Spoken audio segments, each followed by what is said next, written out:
¿Cuánto se cobra por incapacidad permanente en 2025-2026? Ejemplos reales y cálculo de la pensión. En la respuesta a la pregunta de ¿cuánto se cobra por incapacidad permanente?, intervienen diversos factores, de los que depende la cifra final. Uno de ellos es que, en 2026, las pensiones y la jubilación subirán un 2,7%. Las cuantías que verás en este video son a efectos del 2025. Dicho esto, continuamos. Se podría afirmar, además, que cada caso es único, debido a la importancia de la base reguladora en el proceso de cálculo. Pese a ello, en este artículo vamos a explicarte cuánto se cobra por incapacidad permanente y a exponer ejemplos de cuánto se puede percibir según el grado concedido. ¿Cómo se calcula la pensión por incapacidad permanente? Comenzamos con los elementos que influyen directamente en el importe de una pensión por incapacidad permanente. Veámoslos uno a uno. Cotización. El pilar del cual se parte para calcular una incapacidad es la llamada base reguladora. Dicha base, concepto que analizaremos al detalle a lo largo de este post, depende directamente de lo que has cotizado, lo que se refleja en las bases de cotización. Por tanto, si has ganado más o menos dinero, tus bases de cotización registradas en la Seguridad Social serán más o menos elevadas, y a partir de esas bases de cotización se halla la base reguladora para la pensión. Grado de incapacidad. En función del grado de incapacidad que se otorgue, a esa base reguladora se le aplica uno u otro porcentaje para calcular la cuantía definitiva de la pensión. Estos tantos por ciento en 2025 son: si se trata de una incapacidad total, la prestación de incapacidad permanente será de un 55% de la base reguladora. En segundo lugar, si se aprueba la incapacidad total cualificada, del 55% se pasará al 75%. Si se alcanza la incapacidad absoluta, a un 100%. Y en caso de gran invalidez, a ese 100% se suma un complemento económico de al menos el 45% de la base reguladora. Contingencia. La base reguladora que estamos mencionando tiene una fórmula de cálculo que cambia según diferentes condicionantes. Uno de ellos es la contingencia de la incapacidad, es decir, si ésta ha derivado de accidente de trabajo, accidente no laboral, enfermedad profesional, enfermedad común. Además, tras solicitar una incapacidad permanente, en caso de que se reconozca, si la contingencia es profesional, se cobra el importe anual que corresponda dividido en 12 pagas. Pero si es común, el número de pagas mensuales será de 14 al año. Otro formato de cobro. En caso de enfermedad común. 1. Edad. La edad es también un componente que puede variar la base reguladora de la prestación, sobre todo si estamos ante una incapacidad permanente por enfermedad común. A los trabajadores que tengan entre 52 y 65 años en la fecha del hecho causante, les corresponde una forma de cálculo que difiere de la que se aplica a los menores de 52. Por otro lado, y siguiendo con la contingencia de enfermedad común, la carrera de cotización es muy relevante, porque a la base reguladora se ha de aplicar el porcentaje correspondiente en función de los años cotizados. A tener en cuenta: cuantía de la pensión por enfermedad común. En relación con lo que hemos explicado en el epígrafe anterior, si se trata de una enfermedad común, los años que te faltan para la jubilación te los dan como cotizados a efectos del cálculo de la pensión. Veamos una muestra. Si te conceden la incapacidad con 40 años y solo 5 cotizados, el mínimo requerido para acceder a una pensión de este tipo, tu edad de jubilación ordinaria con esas cifras sería de 67 años. Por tanto, los 27 que van de los 40 hasta los 67 se darían por cotizados.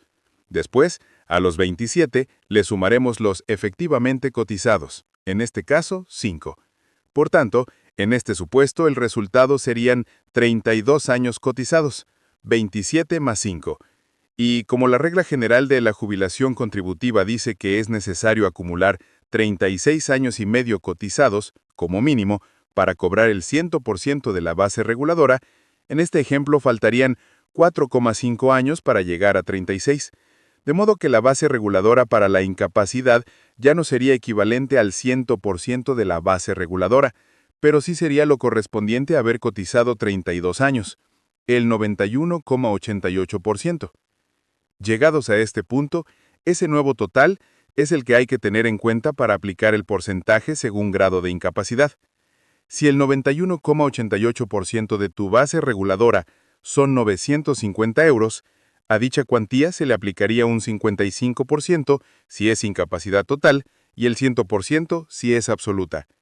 En otras palabras, cobrarías 950 euros si te otorgan la absoluta y 522 si el grado es el de total. Cálculo de la base reguladora según grado de incapacidad en 2025. Aclarados estos aspectos previos, tan importantes, que van modificando la base reguladora según las circunstancias concretas, veamos ahora cómo se calcula en 2025 esta base en función del grado de incapacidad permanente que reconozca la Seguridad Social. Base reguladora de cotización para la incapacidad permanente parcial. En una prestación por incapacidad permanente parcial, la base reguladora será la base de cotización del mes anterior al del hecho causante de la pensión. Base reguladora de cotización para la incapacidad permanente total. En caso de enfermedad común.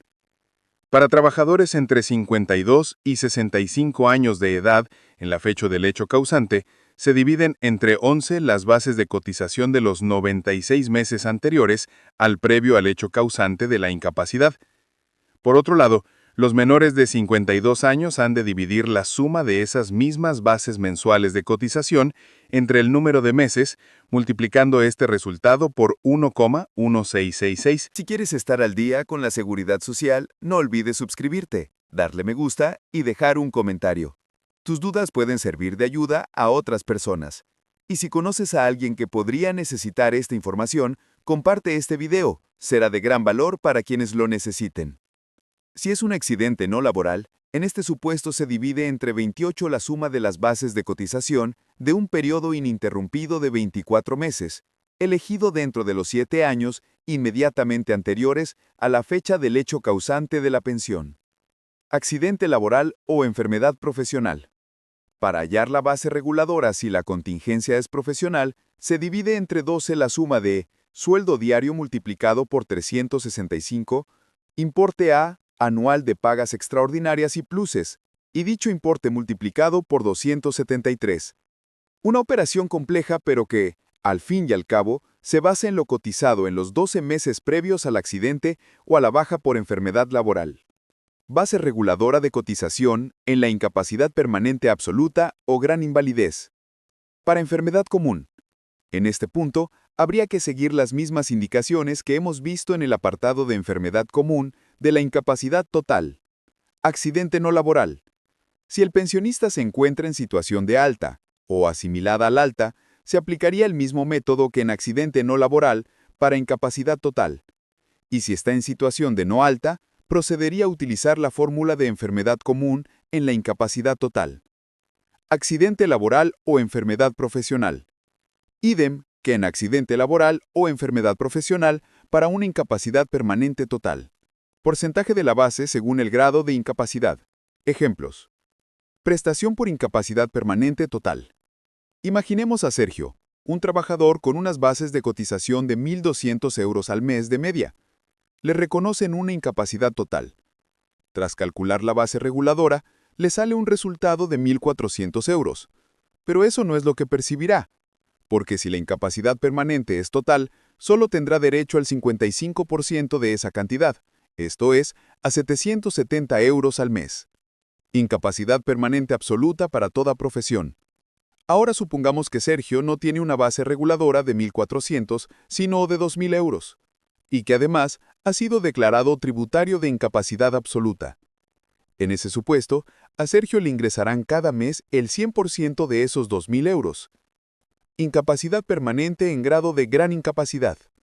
Por último, con una gran incapacidad, a Sergio le pertenecerían los 2.000 euros del 100% más un plus del 45% o superior.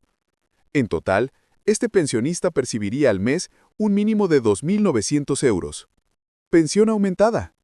Sí, en ocasiones el importe definitivo vuelve a cambiar, porque si la incapacidad ha derivado de accidente laboral o de enfermedad profesional y la empresa ha cometido una negligencia o una falta de medidas de seguridad que ha provocado la dolencia, la prestación se incrementa. Esto es lo que se conoce como recargo de prestaciones. Si se impone, querrá decir que a la pensión previamente calculada se sumará un plus. Ese plus oscilará entre un 30 y un 50% más, y el porcentaje que se fije se aplicará a la pensión definitiva, no a la base reguladora. Aunque lo más destacable de este complemento es que no lo pague el IMSS ni la mutua, sino que sale de las arcas del empresario. Ejemplo de recargo de prestaciones. Volvamos a ejemplificar. Sergio, el que consiguió una incapacidad absoluta, se fracturó la espalda por una merma en las medidas de seguridad necesarias, y se ha decidido que tiene derecho a un recargo del 40%. En conclusión, ya no percibirá 2.000 euros por incapacidad absoluta, sino 2.800, un 40% más de lo inicialmente previsto, a cargo del empresario. En el otro extremo, pensiones mínimas. También puede ocurrir que, debido al bajo importe de la base reguladora, la prestación por incapacidad permanente sea muy pequeña, y que no llegue ni a las cuantías mínimas que asegure el Estado. En esas circunstancias, se añadirá un complemento a mínimos, bajo una determinada fórmula matemática. Pensión por incapacidad permanente. ¿Cuánto se cobra? Conclusión. Cada persona tiene una base reguladora muy diferente, como hemos reiterado en este artículo. Lo más importante después es si la contingencia es común o no, y el grado de incapacidad. En esta línea cabe aclarar que la incapacidad total solo es un 55% de la base porque permite abiertamente ejercer un trabajo compatible. Por esta razón, el primer Sergio de nuestro planteamiento práctico, el beneficiario una prestación de 770 euros al mes, si encuentra un trabajo que no tenga exigencias físicas a nivel de espalda, podrá percibir la pensión de incapacidad más su sueldo. Gracias por ver este video sobre la incapacidad permanente en 2025 y 2026. Si te ha resultado útil, recuerda suscribirte al canal Abogados en tu Ayuda, activar las notificaciones y estar pendiente de nuestras próximas publicaciones. Déjanos tu comentario con tus dudas o experiencias. Nos ayuda a mejorar y a ofrecer contenido que realmente interese. Cuídate mucho y hasta el próximo video.